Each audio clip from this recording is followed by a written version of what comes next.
Salam inovasi dan kreasi. Selamat berjumpa kembali komunitas kampung di dalam talkshow komunitas kampung. Di Yayasan Capa Keadilan Ekologi kami percaya bahwa komunitas kampung mempunyai inovasi, mempunyai kreasi yang bisa bermanfaat bagi proses transformasi konstruksi di tingkat desa. Sahabat semua, pada hari ini kami kedatangan seorang tamu generasi muda milenial, seorang perempuan dari kampung. Dia biasa saja, tapi mempunyai pengalaman berorganisasi, pengalaman untuk bisa mendorong perubahan-perubahan di tingkat desa, terutama kesadaran bagi komunitas kampung di sana, agar bisa aktif di dalam soal pengelolaan lingkungan hidup berkelanjutan. Kita tahu bahwa di tingkat internasional terdapat satu konvensi tentang penghargaan terhadap perempuan, perlindungan hak perempuan, termasuk juga di kampung. Tokoh kita pada hari ini itu adalah seorang perempuan yang secara nyata mengimplementasikan konvensi internasional yang sudah diratifikasi oleh Indonesia sekitar 40 tahun yang lalu. Jadi sangat penting sekali kita untuk bisa berkenalan dan mengetahui siapa generasi muda yang sekarang hadir di talkshow kita. Kita sapa saja sahabat komunitas kampung. Bisa diperkenalkan namanya siapa, Mbak? Sebelumnya perkenalkan, nama saya Putri Ayu Sylvia, berasal dari KTH Tunas Harapan Jaya di KTH Desa Tunas Harapan Benteng Jaya, Rendah, Kecamatan Mersam, Kabupaten Batanghari. Mbak dipanggilnya Mbak siapa? Biasanya Putri, Pak. Putri, Ya. Putri Ayu Sylvia. Ini usianya berapa atau tanggal lahirnya berapa kalau boleh tahu? Tanggal lahir 28 Januari 2001. 2001. Jadi sekarang usianya 22 tahun. Berarti masih kuliah ya? Ya, lagi nyusun skripsi, Pak. Oh, luar biasa. Di fakultas apa? Fakultas FKIP, jurusan Pendidikan Matematika. Oh, itu berarti tentang hitungan angka-angka ya. Di Universitas Jambi. Jadi ini sudah akan sebentar lagi meninggalkan masa-masa mahasiswinya ini, berarti. Bentar lagi selesai. Jadi ini adalah fresh graduate, seorang mahasiswi, sahabat kampung semua, dan dia aktif di kelompok Tani Hutan Tunas Harapan Jaya. Kelompok Tani Hutan ini adalah sebuah organisasi di tingkat tapak, ya, yang mengelola skema persetujuan perhutanan sosial. Jadi pemerintah Indonesia sekarang juga punya program perhutanan sosial ya, yang dikhususkan untuk bisa meningkatkan kesejahteraan masyarakat di tingkat kampung. Mbak Putri, sebagai generasi muda ya, sebagai seorang juga perempuan, tentu punya tantangan tersendiri. Aktif di kampung ya, terus kemudian di satu lembaga bernama KTH, Kelompok Tani Hutan lagi namanya. Apa sebetulnya motivasi dari Mbak Putri bisa aktif? Apalagi ini kan mahasiswi yang kuliah di kota ini. Kenapa mau aktif? Pertama itu tertarik dulu. Kemudian ada rasa ingin belajar dan mengembangkan potensi dalam diri gitu, Pak. Jadi saya berharap dengan saya ikut kegiatan itu bisa menjadi kegiatan positif dan bermanfaat bagi kampung saya itu, dan juga kan di sana jarang perempuan yang ikut terlibat. Nah, jadi saya berharap dengan adanya kami sebagai generasi muda ibaratnya, jadi ikut serta dan mempunyai hak dalam pengambilan keputusan di dalam kelompok tersebut gitu, Pak. Enggak cuma lelaki saja gitu. Oke, berarti Mbak Putri ingin agar perempuan di kampung itu juga aktif berorganisasi, aktif melakukan perubahan-perubahan di kampung, tidak hanya laki-laki saja, ya. Kemudian juga secara pribadi juga sebenarnya ingin banyak belajar melalui organisasi perhutanan sosial gitu. itu tumbuhnya dari mana? Apakah dari lingkungan keluarga atau dari siapa yang memberikan inspirasi? Dari keluarga, Pak. Oke, Kebetulan orang tua saya itu di kelompok KTH Tunas Harapan Jaya itu orang tua saya itu bagian humasnya, Pak. bagian humas. Ya, jadi tuh ya didorong dukungan orang tua juga gitu. Oke. Jadi Lihat Bapak gitu ya aktif di organisasi gitu ya. gitu. Bapaknya petani atau? Iya. Oh, luar biasa. Jadi seorang petani aktif di lembaga perhutanan sosial sebagai hubungan masyarakatnya, anaknya sekarang juga ikut aktif gitu ya. Iya. Jadi inspirasinya datang dari Bapak ya. Kebetulan Bapak juga petani. Gitu. Dan itu menjadi figurnya Putri ya untuk bisa aktif di organisasi perhutanan sosial ini Iya. gitu. Putri kalau boleh di organisasi perhutanan sosial itu aktif sebagai apa ya? Kalau di KTH Tunas Harapan Jaya masih sering ikut gitu, Pak. Sebagai anggota, sebagai orang yang ikut membantu Bapak ya dalam hal ini. Sering ikut pelatihan, kemudian diskusi kampung bersama CAPA Oke, yang ikut kegiatan. difasilitasi oleh CAPA itu kami sering ikut. Terus kalau di BPSKL itu alhamdulillah jadi pendamping sekarang, Pak. Oh, jadi pendamping perhutanan sosial Ya. dari Balai Perhutanan Sosial dan Kemitraan Lingkungan, Ya, BPSKL. Kementerian Lingkungan Hidup dan Kehutanan. Ya. Sejak kapan? Awal tahun 2023 ini, Pak. 2023 itu sudah mulai aktif sebagai pendamping gitu. Oh, ini menarik sekali, sahabat kampung. Jadi Putri ini selain juga dia aktif bersama orang tuanya, dalam hal ini bapaknya, di kelompok tani hutan Harapan Jaya, dia juga menjadi pendamping perhutanan sosial. Mari kita dengarkan kira-kira apa tantangan-tantangan yang dihadapi ketika menjadi pendamping perhutanan sosial. Karena tidak mudah menurut saya ya, mengorganisir satu komunitas kampung ya, untuk bisa ikut aktif di dalam perhutanan sosial.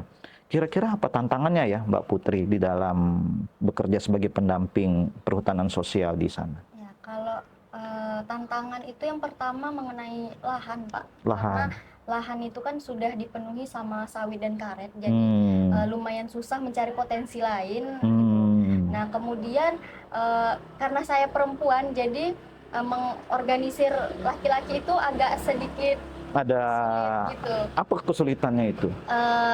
Yang ikut misalkan rapat, ngadain rapat itu yang datang itu hanya itu saja. Kemudian kelompok perempuannya itu pun masih sulit diajak gitu, Pak. Jadi untuk bisa meyakinkan, untuk bisa hadir dan aktif di rapat itu menjadi salah satu tantangannya, baik itu laki-laki, baik itu perempuan. Terus yang terkait dengan lahan tadi apalagi tantangannya? Kan ada lahan, ada soal partisipasi gitu.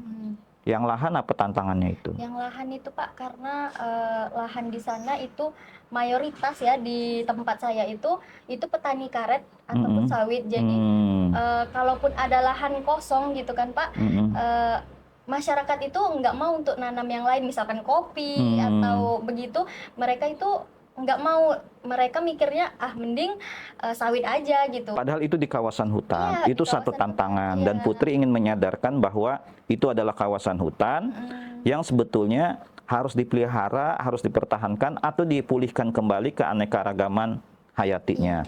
Sementara sawit itu adalah tanaman monokultur, seperti itu.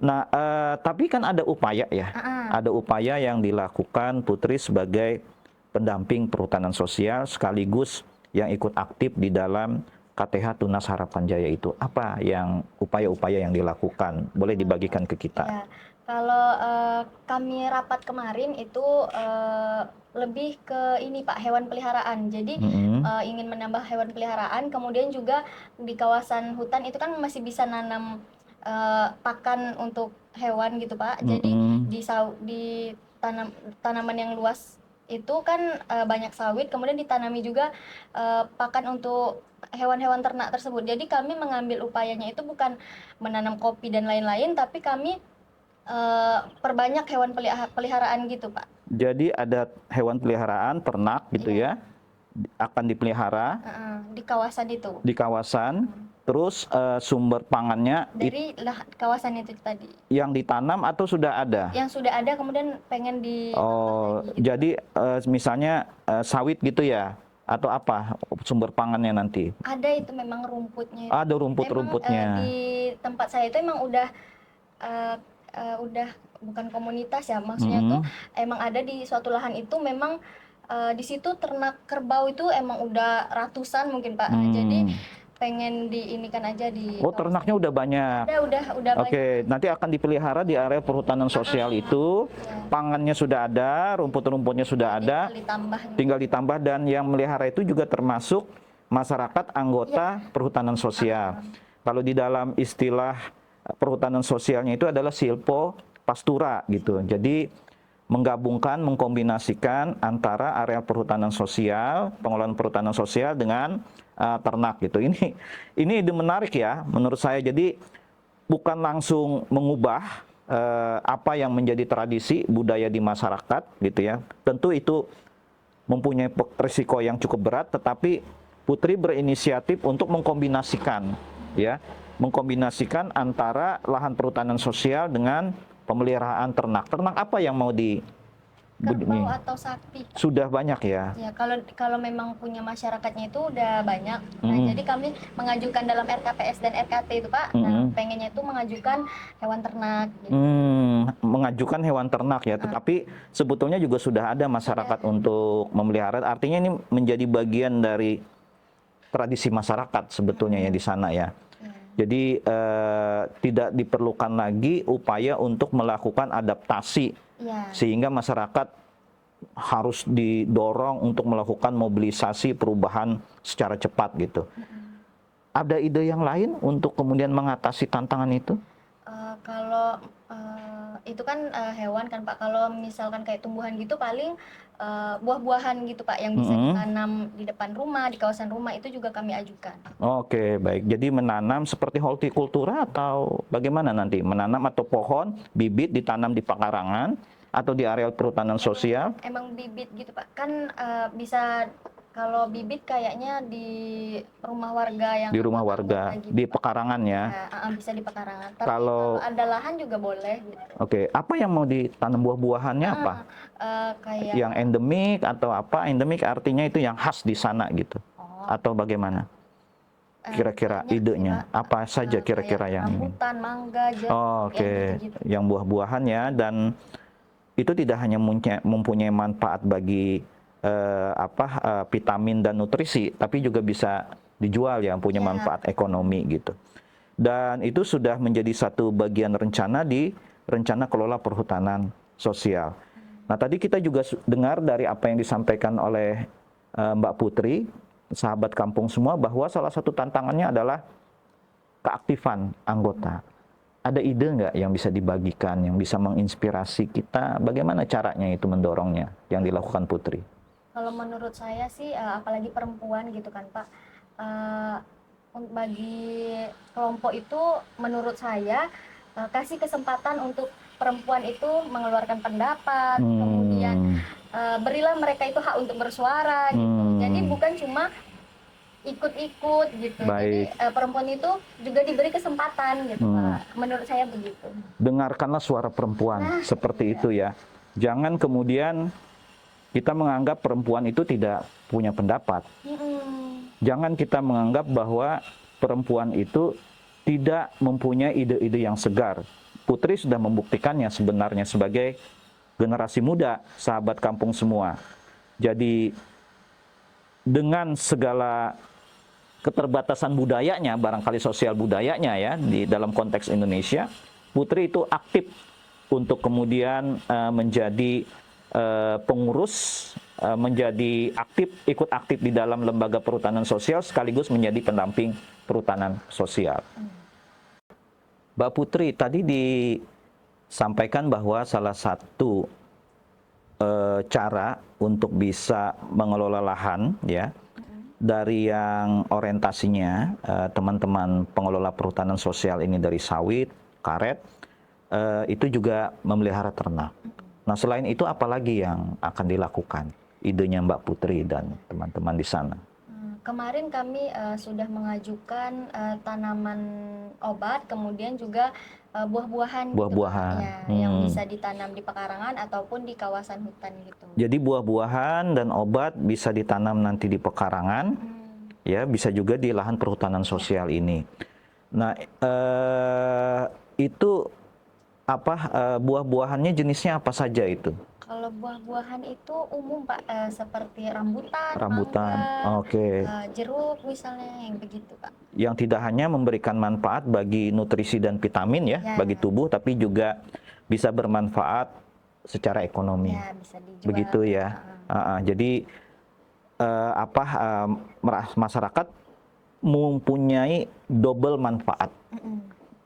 Jadi mereka, jadi juga bisa meningkatkan ekonomi masyarakat di dalam pengelolaan lahan perhutanan sosial ini. Ini kombinasi yang unik nih dari ide Mbak Putri sebagai pendamping sahabat kampung semua. Jadi dengan memelihara ternak gitu ya, itu juga terkait dengan nutrisi ya, vitamin, buah-buahan, herbal, itu juga berfungsi nanti sebagai obat tradisional ya. Kalau ide ini bisa berjalan, menurut saya ini adalah satu proses yang tadi disampaikan, melakukan transformasi di tingkat kampung, yang ide-idenya itu berasal dari komunitas kampung, apalagi didampingi oleh generasi muda. Mbak Putri, dengan segala apa yang menjadi tanggung jawab Mbak Putri sebagai pendamping perhutanan sosial, tadi juga disampaikan ada beberapa tantangannya gitu ya. Tapi juga sudah ada ide gitu ya untuk bisa mengatasi tantangan itu. Kira-kira sebagai Mbak Putri sebagai generasi muda dengan segala tantangan tadi, dengan segala dengan segala ide yang untuk mengatasi tantangan itu, apa kira-kira harapan Mbak Putri terhadap perhutanan sosial dan pengelolaan sumber daya alam, terutama partisipasi perempuan ke depan? Jadi harapan saya terutama kepada perempuan, nah itu lebih diperhatikan gitu, dan lebih diberi hak dan kesempatannya untuk mengeluarkan pendapat, untuk menentukan keputusan gitu. Jadi wanita tidak hanya ikut-ikut saja gitu Pak, jadi ada ikut andil gitu di dalam perhutanan sosial ini. Kemudian yang kita tahu, perhutanan sosial ini kan tujuannya untuk meningkatkan kesejahteraan masyarakat. Nah, jadi saya berharap kegiatan perhutanan sosial ini memberikan dampak yang positif, manfaat juga bagi kelompok dan warga sekitarnya gitu Pak. Baik. Jadi Putri berharap nanti perempuan lebih banyak diberikan kesempatan sehingga mereka bisa lebih aktif dan memberikan kontribusi signifikan untuk perhutanan sosial gitu ya. Karena perhutanan sosial itu tidak hanya bermanfaat bagi keberlanjutan ekologi, tapi juga bisa meningkatkan manfaat ekonomi. Sahabat kampung semua, ini adalah satu inspirasi menurut saya dan motivasi yang kuat dari seorang perempuan muda, karena generasi-generasi seperti Mbak Putri inilah yang akan menentukan wajah Indonesia ke depan, termasuk wajah perhutanan sosial, wajah hutan Indonesia, wajah lingkungan hidup yang ada di Indonesia. Kepada merekalah kita semua menitipkan bumi ini, menitipkan harapan-harapan bagaimana Indonesia lebih baik lagi ke depan. Padahal sudah mau salam inovasi dan kreasi.